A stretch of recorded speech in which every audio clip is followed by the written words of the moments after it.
You feel this nervousness on the phone there? Sir, I've been trying to make an urgent phone call up there. Well, I don't think it's something I want to do on an overseas phone. You gotta make some phone calls. Hang up the phone. Prank caller. Prank caller. Ladies and gentlemen, welcome to Packernet After Dark. This is the call-in show, the Packernet Podcast Network. If you'd like to call in, if you'd like to participate in the show, please feel free to do so. The phone number here is 608-501-0718. New callers go directly to the front of the line. We don't have any new callers, but we do have Steve in Alaska. This is 8:40, so things are already kind of rolling for the Packers here. Hey, Mr. Ryan. How we doing, man? Oh, pretty good. Merry almost Christmas to you. We'll probably talk to you until after that. Wanted to call in halftime, say, you know what? This is all that we could have wanted to see. I would have loved to have gotten one more score there at the end, but, you know, our last possession of the half, but I mean, hey, can't be greedy, man. Can't be greedy. We scored 3 touchdowns and blanked the other team out, even though they made a lot of stupid mistakes there at the end. They could at least got themselves a field goal. I think, for me anyways, it helps to put in context, like just multiply it out. You look at 21 points and it's like, yeah, that's pretty good. It's like, well, 21 points at the half is on track for 42 points in a game. So 21 points and a half is a heck of a lot. Something else I was thinking, I was listening to your last podcast. I didn't get in the call then because I figured it would have just got dumped prior to the game. Talking about, Packer fans and, which I think all teams do, the cry that we didn't pick this player, or we didn't pick that player, Sure. yada, yada, yada. It's ridiculous, and I was thinking about it, and it's hard to imagine that there's that many people out there in the world that never were involved in being picked for or picking a team. Because anybody that's ever been in, elementary school or high school PE, when you split the class up to teams, generally there's, the team captains, and they just start picking from the masses. So one team doesn't get all the best players unless, of course, people are really stupid, but generally the best players are spread out amongst however many teams are being picked from the pool. Right. And that's kind of how that works. So when you hear people cry and say, oh, why didn't we pick this guy? Why didn't we pick that guy? It's because there's a pool of players and you're picking from the pool and you can't pick everybody. You were talking about, defensively, there's this year, 16, top end defensive rookies. Well, there's 32 teams, so it's not possible if, you look at it and there's 16 for every team to have a great, top end rookie. And for any team to have more than one, heck, you did fantastic because everybody else seemed to be picking stupid. So, yeah, I just look at it, these are people that, they're watching sports but they've never been involved in any way in any kind of team picking because it's just how it's done. You just don't get all the best players, So, but yeah, man, we'll watch the second half of this game. Watch us hopefully something stupid don't happen. We don't end up with any injuries. And, I'm really kind of hoping that, about halfway through the third quarter here, we're putting in pretty much nothing but backups and letting all the starters rest themselves up because we've got a big game coming up next week. So, I'm going to let you go. Merry Christmas to everybody out there. My 3 minutes is up in just a couple seconds. I'm just stalling so I can look cool about it. See you. Bye. Yeah, it's a lot funnier when you have to explain in great detail something that's unbelievably straightforward that nobody should ever have to explain. But that's exactly correct. It's you've heard the term the league is built for parity, right? That's the entire point. They want to make sure that all the good players are spread out across all the teams. And if you end up with more good players than the league average, then that's how you end up ahead. And that is your goal. It's not to get every single good player. It's not to make sure that after you pick, there are no other good players. It's not to make sure that even after you pick one, that there's nobody better than that after that. So if you pick a good player and then 5 picks later, there's a great player that you failed, not really how that works. It would have been nice. Yes, a perfect draft would have been great. It's never been done. Maybe someday, maybe when you take over the team, it'll happen. I don't know, but You know, we'll see. We'll see. We'll see how possible or plausible that actually is when you potentially get your shot, because it seems like you have a lot of thoughts and ideas on how things should work. And, you know, at least maybe they'll take a phone call from you so you can explain your ideas.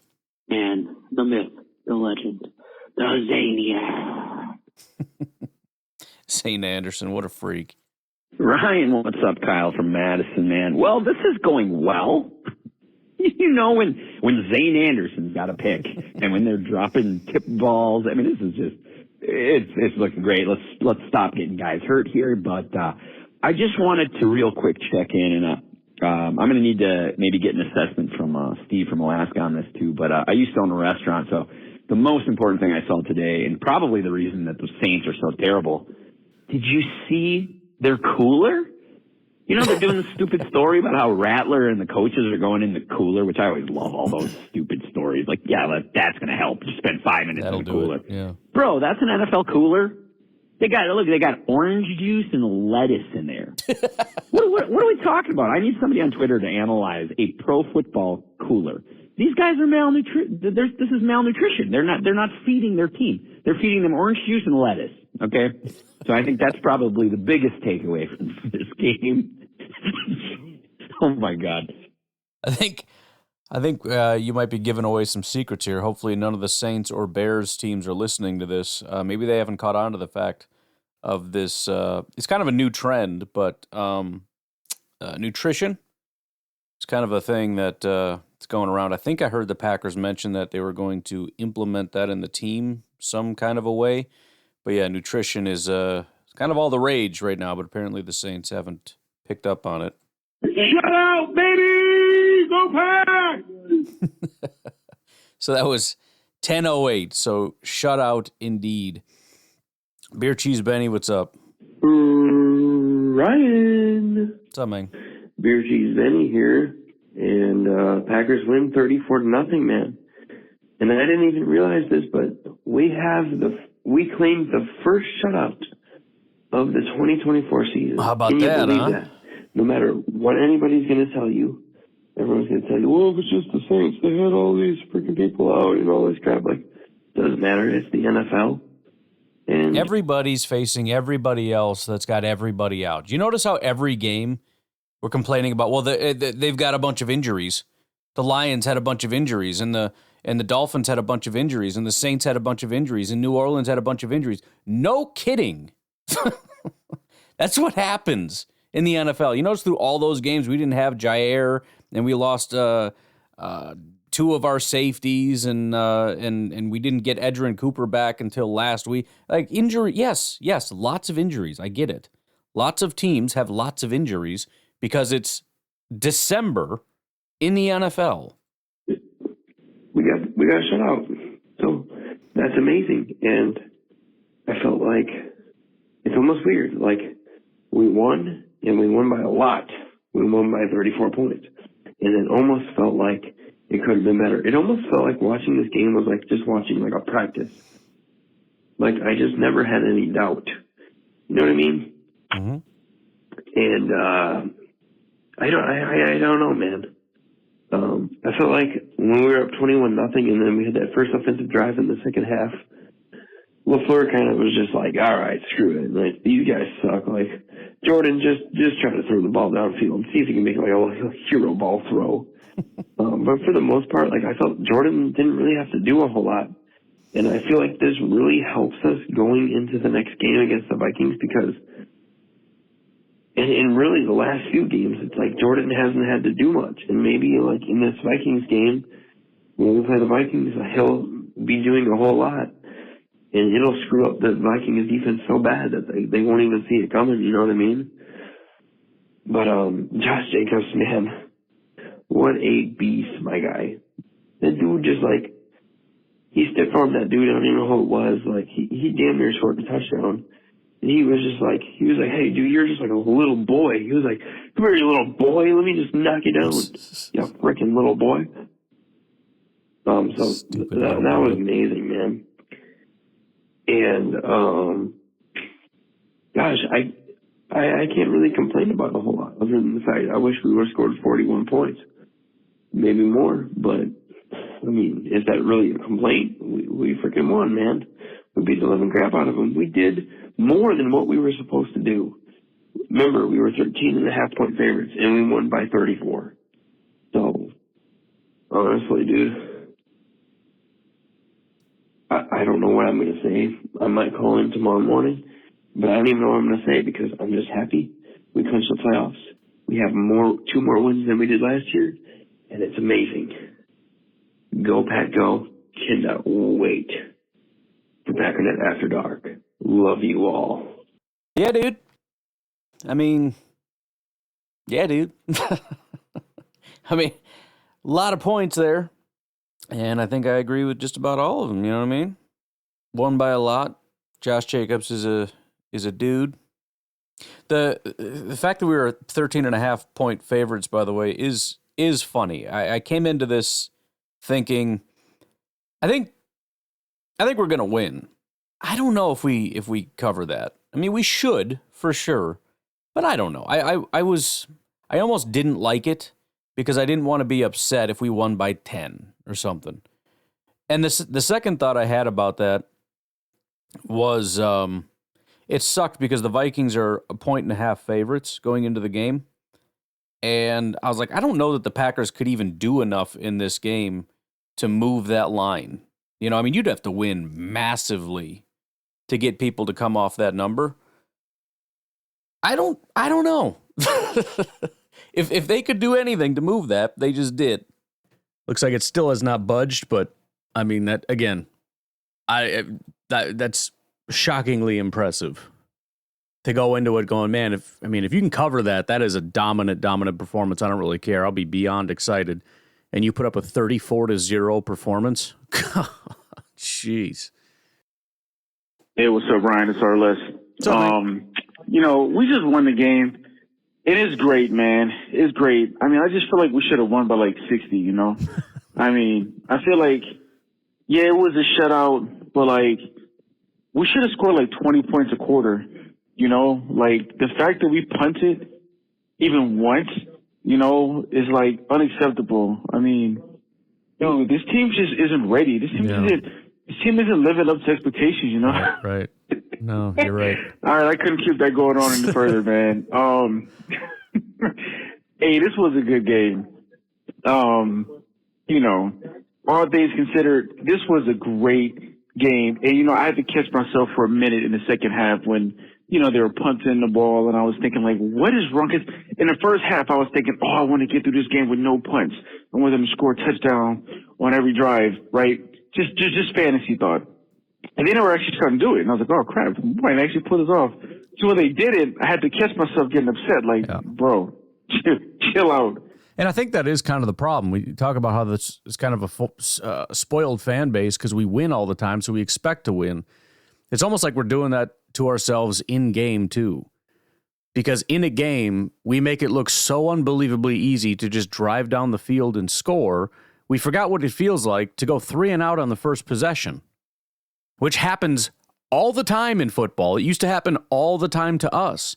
Really, really good Aaron Rodgers teams would go 3 and out on the first drive and punt, and then go on to win the game.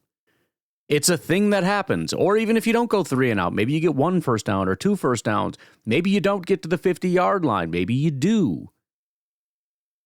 But scoring a touchdown on the first drive it's far from an automatic. Let me just put it that way. And so we drive down the field and score, and drive down the field and score, and drive down the field and score, and then the first time we have to punt, and God forbid we don't get 1 first down, it's like, what is going on? They stopped trying. Terrible play calling. Foot off the gas. All this stuff. It's football, bro.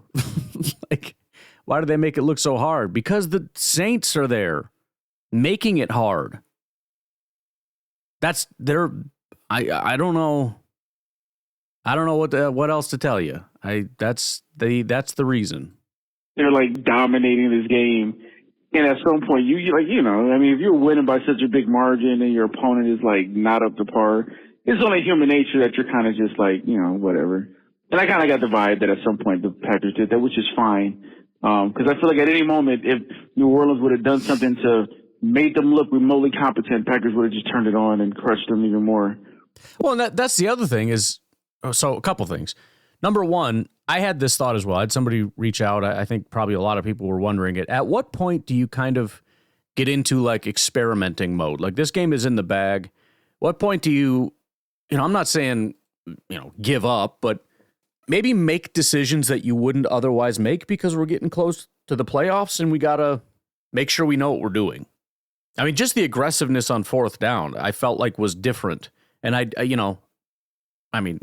in the playoffs, maybe you're more willing to do that, which again is maybe why you do it. If this is week 4, do you think they wouldn't have punted? I'm guessing there would have been a couple punts in there. Instead, we go 3 for 3 on fourth downs, which is impressive because they went for it 3 times and got it 3 times, right? And both of those things are somewhat impressive.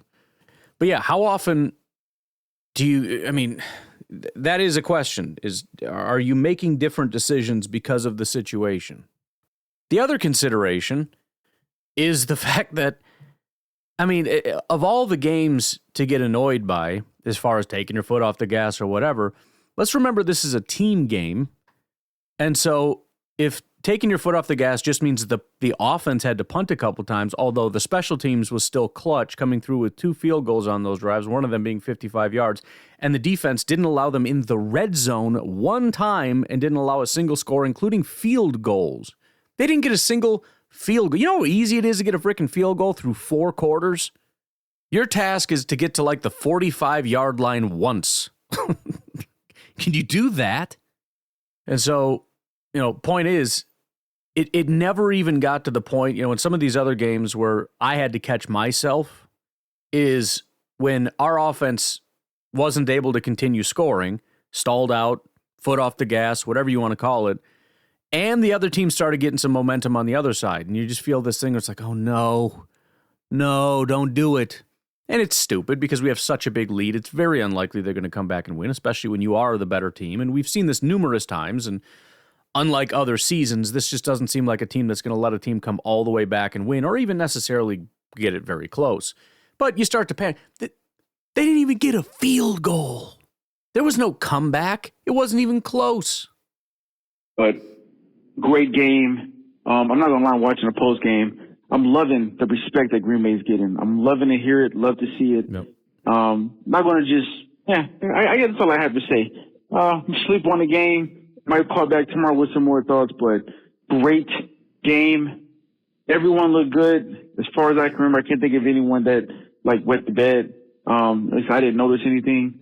Jordan Love, great game. He's really got to work on that deep passing though. All of his passes are either overthrown or really short.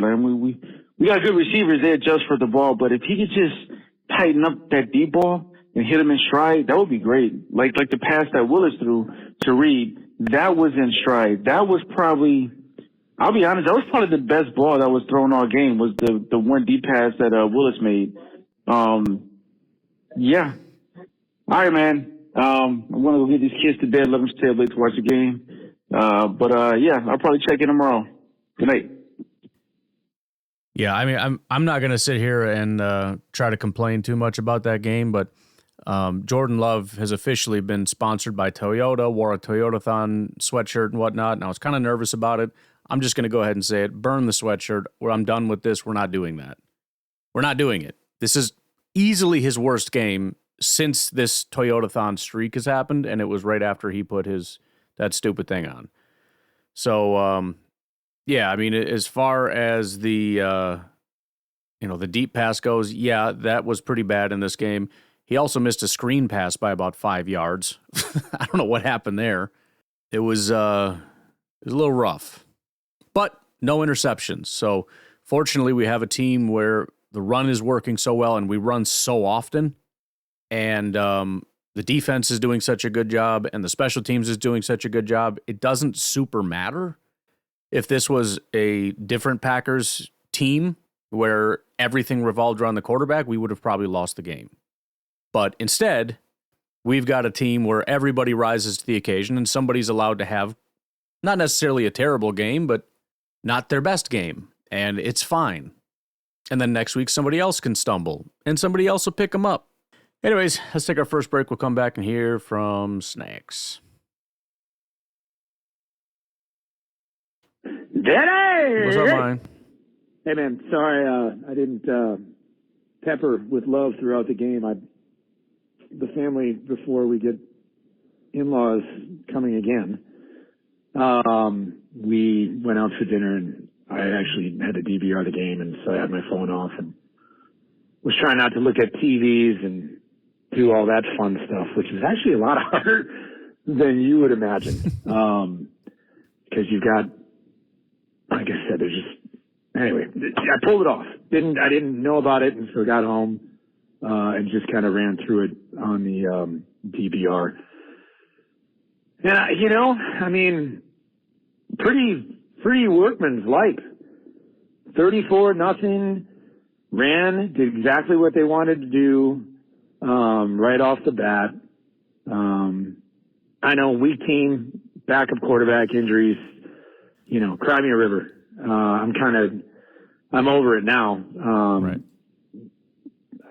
I feel like the Packers. Yeah, that excuse is so unbelievably dead. I mean, it's been dead for a while, but I mean, anybody that's still playing that card it's very obvious what their intentions are, and they're digging as hard as they possibly can to try to complain for whatever reason. I don't exactly know the reason. They've got their reasons. It's one of a handful, and we're aware of what all those are.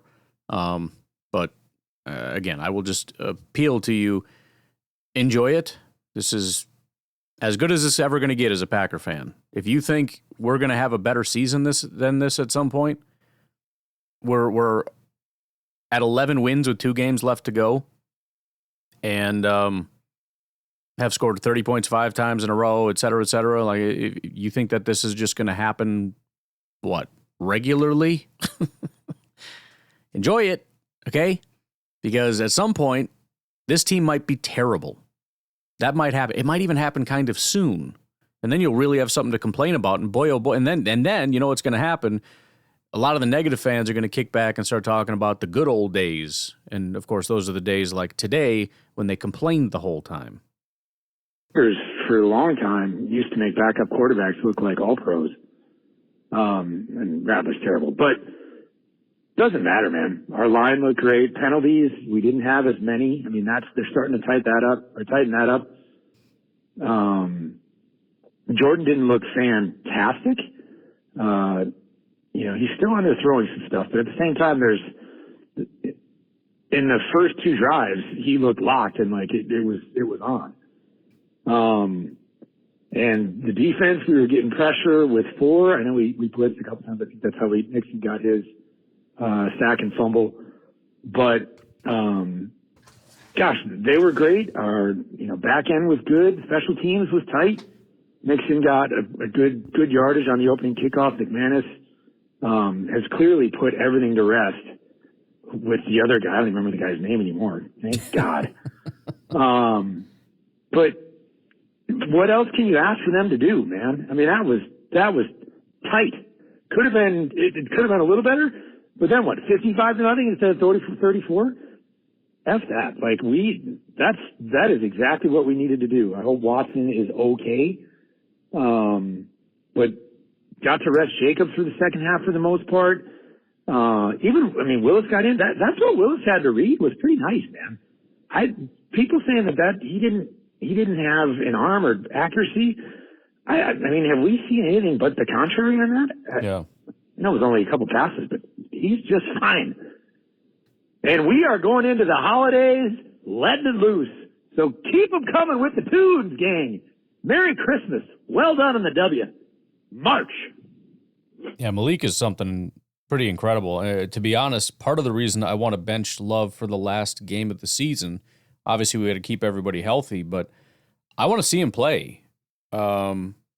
He's been really incredible. He has not had a bad outing once. Actually, that's not true. He threw 1 pass in the Philly game, and it was not a good pass. So that was a terrible outing for him. But Since then, Indy, 12 of 14, 122 yards and a touchdown, 72 PFF grade, 75 passing grade. Tennessee, 19 attempts, 13 completions, 202 yards and a touchdown, 76 PFF grade. Jacksonville, just a couple little passes there, but he was 4 of 5, 56 yards and a touchdown.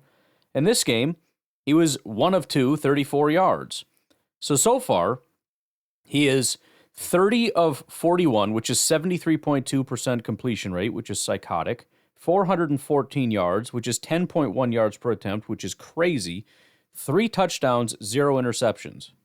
And that's 3 touchdowns on just 41 passing attempts. He has 2 big-time throws and 0 turnover-worthy plays. His big-time throw rate is 4.5%, and his turnover-worthy play rate, shockingly, if you're a math major, 0%.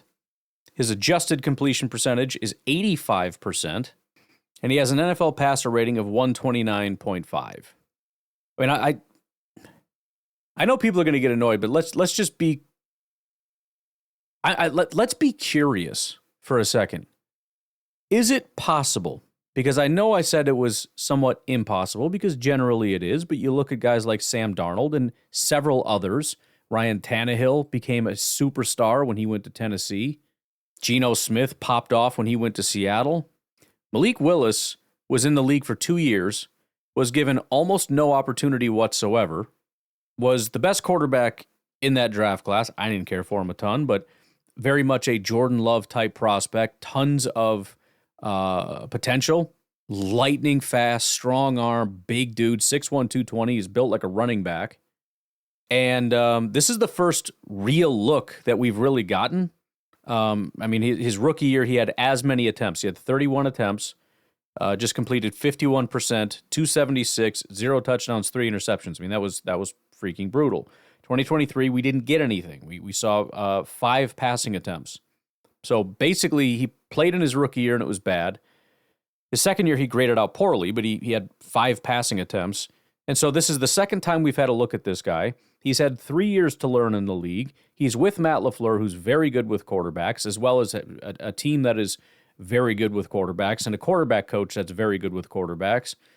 And he right now has an 80 PFF grade, 78 passing grade, is one of the better quarterbacks. I mean, the sample size is too small, but you go down the list of statistics, he's one of the higher-rated quarterbacks in the NFL right now.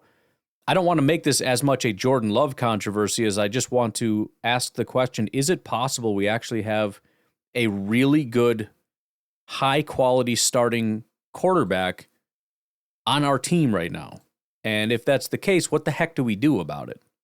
Because if he plays against the Bears and shows out, he's not going to be on our team much longer. We have him under contract for next year on his rookie deal, and after that, it's over. Just asking. I'm just asking. What's up, Brian? It's A.A. from Eau Claire. Just got done watching the game against the Saints, and obviously completely dominant win. I don't think the Saints are a good team. They got a lot of injuries. Yep. They're at least not a good team in the configuration they are now. Yep. But at the same time, this is the only shutout in the entire season. And I think that's an important distinction, and it applies to pretty much every game we've played this year.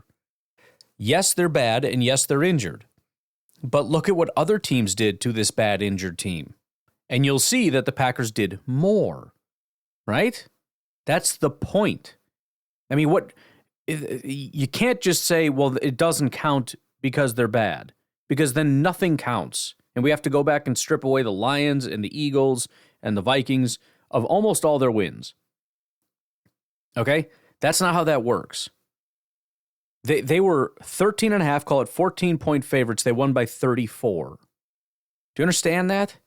First of all, just the fact that they were 14-point favorites says something. Do you think they'd be 14-point favorites against everybody? Or is it just the Packers? Okay. Well, if it's the Packers and just a handful of teams, that tells you already that they're in company of just a handful of teams.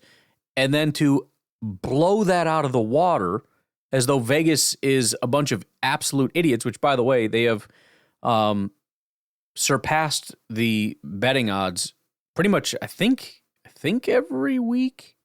I think including the Lions game every week since the bye. So, yes, Vegas is massively underrating the Packers right now, continually, which is good news because they're just 1.5-point underdogs against the Vikings. So it's going to be real hard for the Packers to cover that spread. And, they'd have to either tie or lose by 1 to cover the spread and not win. So that says something, I think, about this team.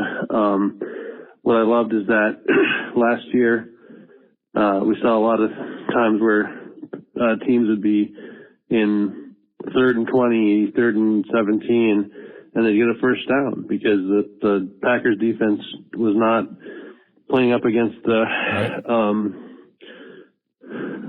against the pass very, aggressively.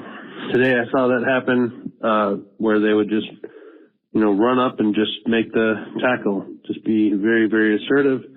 So that was great. And I also noticed of the very few conversions that they had, I wasn't even mad at the defense. There were a couple throws that were like, if you're mad at that, I don't know what to tell you. That is the most shockingly impressive throw ever. And just, of course, as I'm thinking, of course we get the best version of Spencer Rattler. He throws a pick or something stupid. He bailed us out a couple times, but he had some throws that were just like, my goodness, that's indefensible. McManus had a couple of dynamite field goals. That was a great pickup.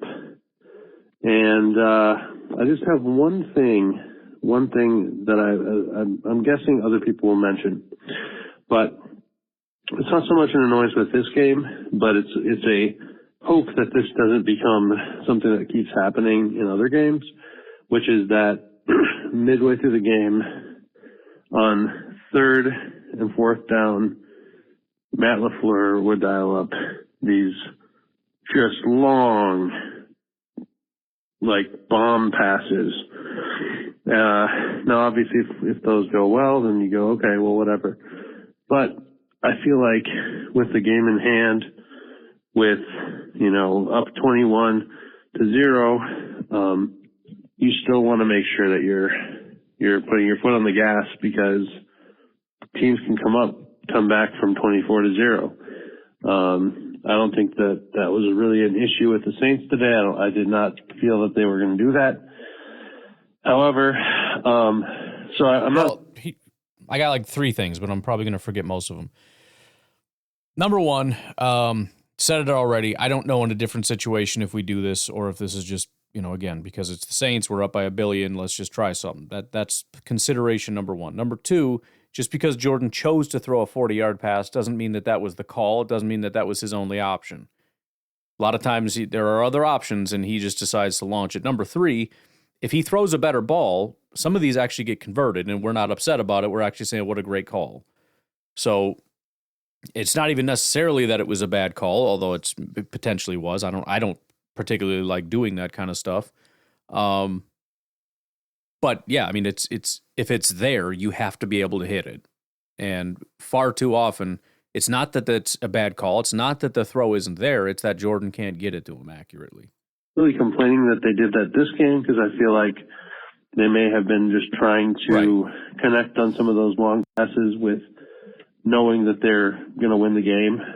Maybe they were just kind of trying some things out, taking some risks because they knew that they could kind of calculate that risk and it wasn't going to bite them. But I really hope they don't start doing that against playoff teams because that's the one thing I'm concerned about is if they start doing that thing where they're up 21-0 against, Minnesota, Detroit, Philadelphia, some of these other. Well, and it also detracts from the term taking your foot off the gas, right? I know what people probably mean by taking your foot off the gas is just not succeeding, but it's the exact opposite of taking your foot off the gas when you're up by $1 billion and on a very short conversion, you just launch it down the field. That is the exact opposite. In fact, what most people are asking for, what you're asking for is, dude, chill out. Let's take our foot a little bit off the gas there, bud. Okay? Maybe run the ball throw a screen, something to that effect, you know? All right, let's take another break. Strangely enough, I don't know how that happens. Aaron called back, well, I guess it was 3 minutes later, but somehow somebody snuck a call in between Aaron being able to get his second part in. So we'll skip Jeff, go to Aaron, come back to Jeff. We'll take a break. We'll be right back.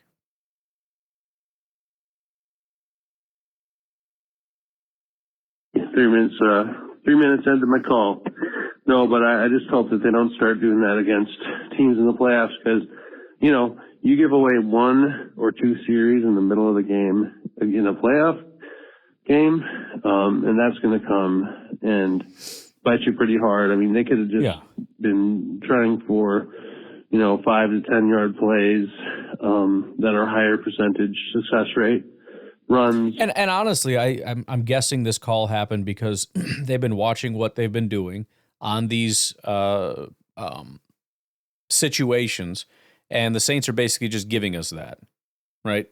There are other options there. If it's not there, you throw this ball or that ball. But I think it's one of those things where if the Saints continue to do that thing that they're doing, that play is going to be there, and it was there, and he didn't throw it accurately.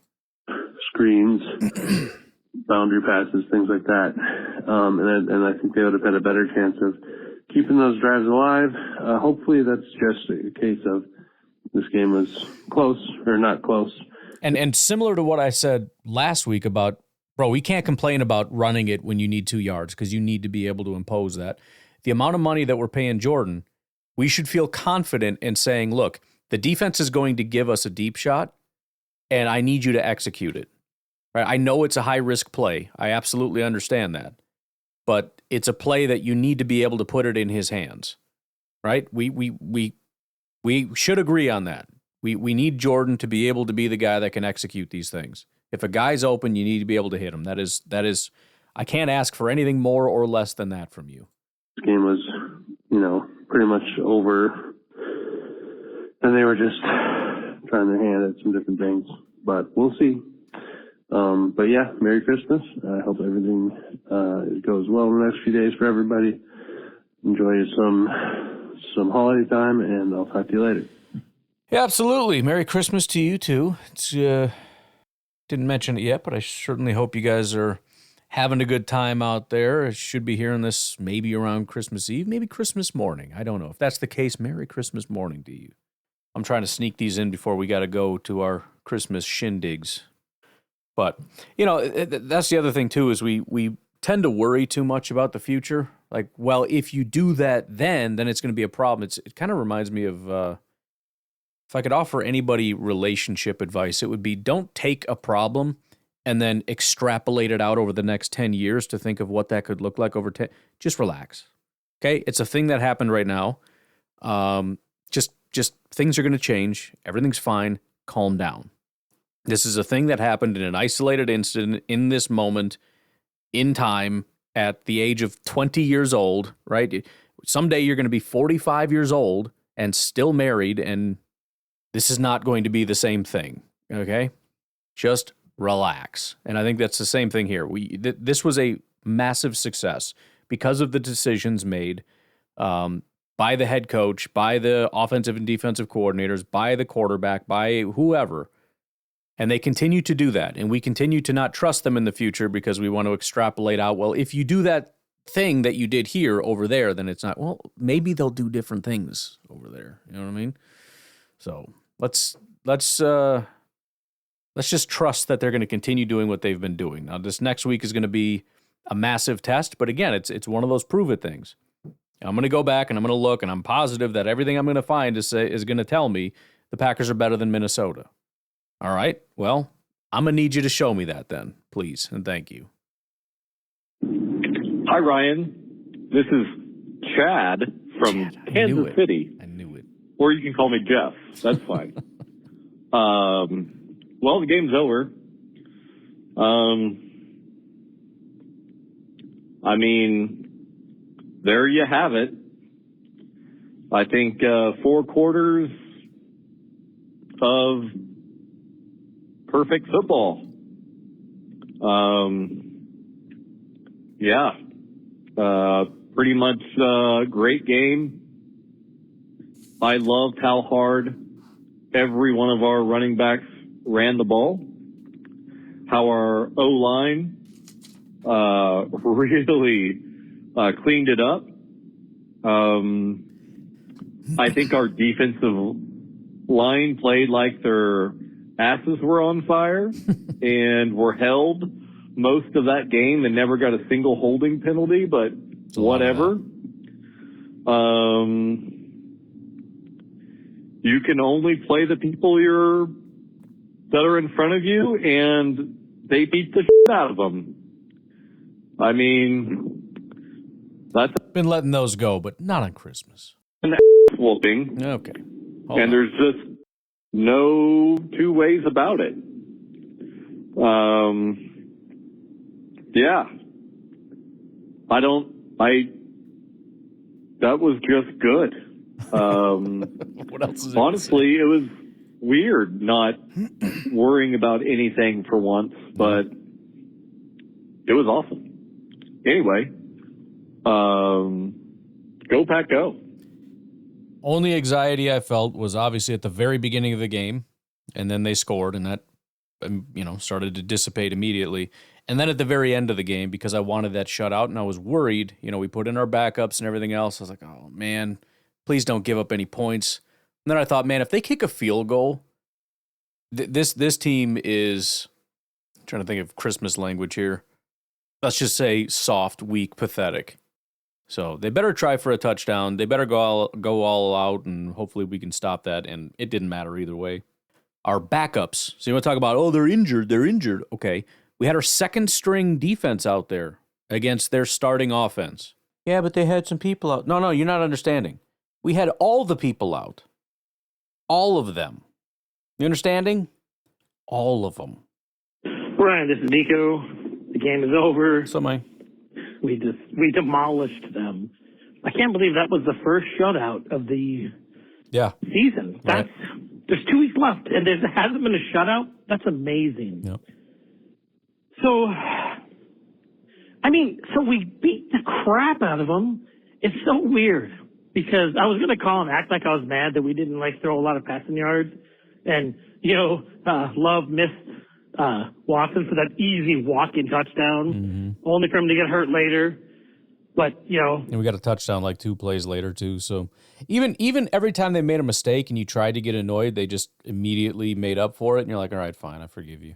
It's like this. Dude, I've been watching Packer football since 1990 when I moved to Wisconsin. And this is unlike any Packer team I've ever seen. Yeah. We just manhandled you. I can't help but wonder if the only people that have seen this type of a Packers team were fans in the 60s. Because that's what it feels like. Right? We lead with the run. We're violent. We're physical. It's defense and run with a very capable quarterback on the other side. Hilariously, remember what I had said before, where I said when you actually run the comparisons of, and this is earlier on when he was throwing more interceptions, but still, it's still funny given what we're talking about right this second. If you run the comparisons of Jordan Love, because some people are like, oh, he's more like Brett Favre, and it's like, no, he's more like Aaron Rodgers. He's not like either. He's like Bart Starr. And so if you were to compare this Packers team to another Packers team, I don't know. And it'd be interesting to look into it. And obviously there's going to be major differences. But I wonder if the way this team is playing is closer to the Lombardi Packers, which also hilariously, when you hear about Matt LaFleur's records that he's breaking, or is adjacent to, next to, near to, they're Lombardi's records. As much as we try to pigeonhole this into like a... comparing it to the Mike McCarthy, Aaron Rodgers Packers, I can't help but wonder if this is more of a Lombardi Bart Starr Packers. I mean, our star on defense is a linebacker. Come on, what is that? Again, what year are we playing in? Since the 1990s, that's generally not the way that you do things. Lead with your linebackers. So if there's any Packer fans from that era, and I know it was a long time ago, I can barely remember the Aaron Rodgers Packers at this point. Just curious your thoughts. Shove the ball down your throat. Like, we're going to run. Doesn't matter. We still did it. And we just beat you down. We curb stomped this team into nothing. Yes, I know they had people injured. No one was there. Blah, blah, blah. It is what it is. I don't give a crap because they're all professionals. They all get paid a lot of money and they should step up. But this is unlike any really Packer team I've ever seen. I've been watching this team since 1990, and I've never seen them be like this, where they just run the ball right down your throat. I mean, maybe we didn't throw the ball a ton because we didn't need to, and if that's the case, totally okay with it. But man, I tell you what, it's like this is the LaFleur team that he wanted to build since he came here, and he finally got it. Yeah. And it doesn't really matter which running back, dude. Jacobs, Wilson, and Brooks, I don't know if there's a huge difference between the three of them because Brooks had some amazing plays. Wilson had some amazing plays, and of course Jacobs. I'm like, man, what a frickin' game.